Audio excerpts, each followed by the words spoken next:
अंदर आके शाकिरा बोली, आ जाएं पुठे दूल्हा। शाकिरा के साथ जीनत और महविश भी हंसने लगी थी। शाकिरा मुझे पकड़कर रूम से बाहर लाने लगी। दरवाजे के करीब ही एक बड़ा सोफ़ा लगा हुआ था। टेबल को उठा लिया गया और मेरे बैठने के बाद टेबल रख के उस पर गुलदस्ते सजा दिए गए थे। महविश साउंड पर बजते गानों के साथ या हो की सदा लगाती बहुत पुरजोश थी। गानों पर कुछ देर डांस होता रहा। शाकिरा और जीनत मेरे पास बैठी रहीं। महविश दूर खड़ी मोहब्बत और मायूसी के मिले जुले तासरात से देख रही थी। सायका के बाद मैंने सबसे ज़्यादा वक्त उसके साथ गुजारा था। महविश की जहाँ शादी हुई थी वो उस जगह खुश नहीं थी, लेकिन वो अब ज़िंदगी गुजारने लगी थी। ख़वातीन और लड़कियों में चहमगोइयाँ जारी थीं।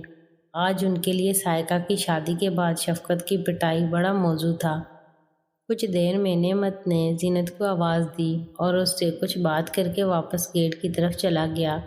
जीनत ने शाकिरा को कोई बात बताई और शाकिरा मुझे साथ लेकर मेन गेट के साथ एक छोटी कोठड़ी की तरफ चली गई, जहाँ 2 चटाइयाँ बिछी हुई थी।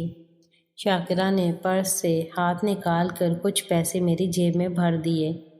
मौलवी साहब के साथ जीनत का अब्बू और एक और बुज़ुर्ग के साथ नेमत भी आ गया। मौलवी साहब मुझसे बातें करने लग गए और बाकी तीनों एक और कच्चे कमरे की तरफ चले गए। लड़कियों के शोर शराबे के बाद ये तीनों वापस आकर मौलवी साहब को गवाही देकर हमारे साथ बैठ गए। मौलवी साहब ने निकाह पढ़ा दिया। मेरे लिए पहाड़ जैसा बड़ा मसला। शाकिरा ने थोड़े अरसे में ऐसा संभाला कि ये सब हैरान कुन भी था और इश्क की इंतहा भी।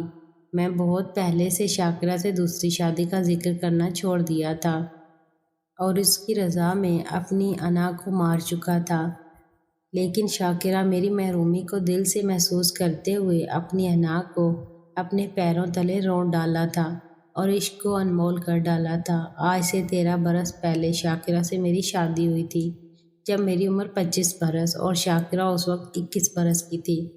आज मेरी उम्र 38 बरस, शाकिरा की 34 बरस और सायका 20 साल की उम्र में मेरी दूसरी बीवी बन गई थी।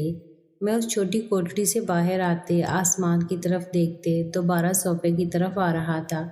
शाकिरा ने मुझे सोफे पर बिठाया।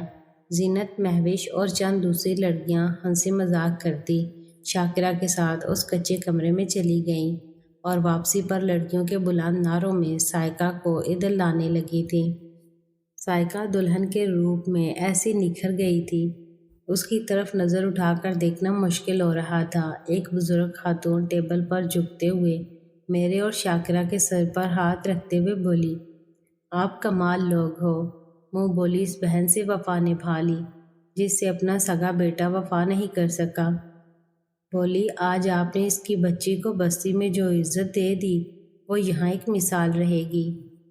वो सायका का माथा चूमती उसे दुआओं से नवाजती, नम आंखों के साथ पीछे जाने लगी।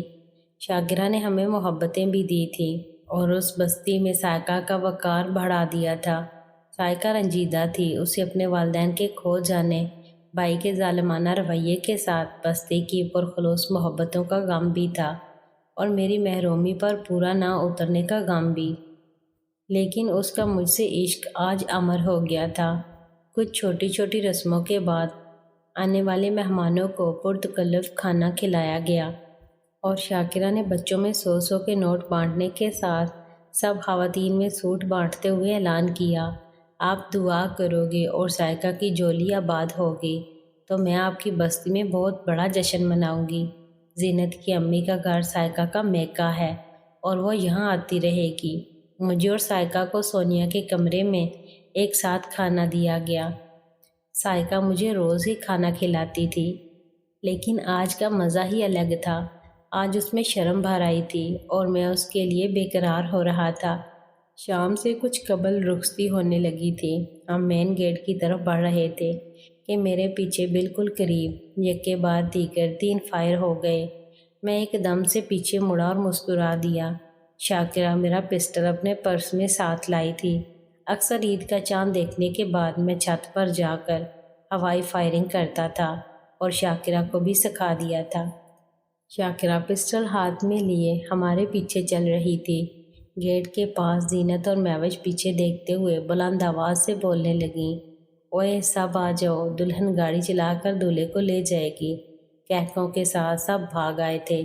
साइका भी सर झुकाए हंस रही थी। जीनत, महविश और जीनत की अम्मी साइका को पकड़कर गाड़ी तक लाई थी।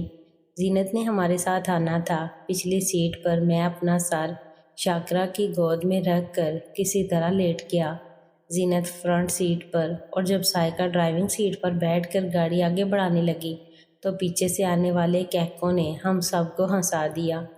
साइका को एक कमरे में बिठाने के बाद शाकिरा मुझे लेकर दूसरे कमरे में चली गई और मुझे बहुत सी मोहब्बतों के साथ जैतून ऑयल की मालिश करते हुए अपनी मोहब्बतें दुआएं निछावर करती रही। शाकिरा के चेहरे पर कभी कभी संजीदगी आ जाती थी, लेकिन फिर वो मुझे देखकर मुस्कुरा देती। वो साइका के उस रूम में चली गई और कुछ देर बाद वापस आकर बोली, आ जाएं। मैं उठा तो मुझे पकड़कर दरवाजे की तरफ ले जाते हुए बोली, जाहिद तेरी खुशियों और इस घर की रौनकों के लिए बैठकर दुआ करूँगी।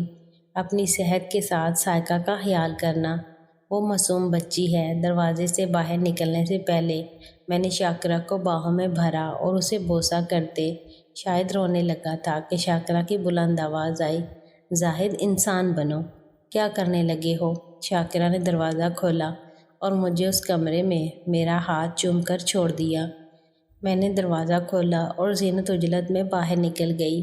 किसी ऐसे मुसाफिर को देखा है जो मंजिल पाने की जुस्तजू में कांटों भरे रास्ते पर एक लंबे अरसे तक भागता जख्मी हो गया हो और फिर अचानक से मंजिल उसके सामने आ जाए। मैं बेड की तरफ आते हुए साइका को सलाम करके बेड पर लंबा हो गया।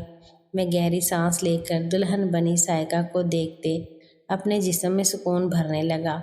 शाकिरा ने अपने इश्क से मुझे निचोड़ के रख दिया था और उसके मोहब्बत के इस इजहार को मैं बर्दाश्त नहीं कर पा रहा था। साइका के इजहार मोहब्बत से कहीं ज़्यादा शाकिरा ने मुझे तोड़ कर रख दिया था और मैं बस्ती पहुंचने के बाद से अपने वजूद की किरचियाँ संभालने की कोशिश कर रहा था। इतने एहतमाम से शाकिरा ने यह कमरा कब सजाया था, साइका को भी इल्म नहीं था। मैंने उठकर साइका के भारी दुपट्टे को उठाकर उसके माथे को चूम लिया। मैंने अपनी जेब में हाथ डालकर शीशे की छोटी डिब्बियाँ निकाली जो कुछ देर पहले शाकिरा ने मेरी जेब में डाली थी। एक चमकते सफ़ेद नग वाली अंगूठी मैंने उसके बाएं हाथ की दरमियानी उंगली में पहना दी। साइका ने भी मेरा बायां हाथ पकड़ा और उसे चूमती हुई उसमें अंगूठी पहनाने लगी थी। बस्ती में हम दोनों को शाकिरा ने अंगूठियाँ पहनाई थीं। मिठाई खिलाते हुए साइका ने मेरी उंगली को ऐसा काटा कि वो एक याद बन गई। मेरे जहन में अभी तक अताउल्लाह का गाना इश्क पवाइयाँ जंजीरां गूंज रहा था। बस्ती की इस तकरीब में शाकिरा ने उस पर डांस किया था। इश्क का समंदर सीनों में जोश मार रहा था। आज का मिलना पिछली सारी मुलाकातों से बहुत प्यारा था। अफसोस होने लगा था कि मैं जिस्मों के मिलाप के बजाय इश्क अपनी पाकीज़गी से यहाँ पहुँचता, लेकिन शायद ऐसा मुमकिन ना हो सकता। गुज़रे लम्हों के उतार चढ़ाव के किस्से छिड़े तो रात मिनटों में हाथों से निकलने लगी थी। मैंने घड़ी की तरफ नज़र उठाई, 3 बज चुके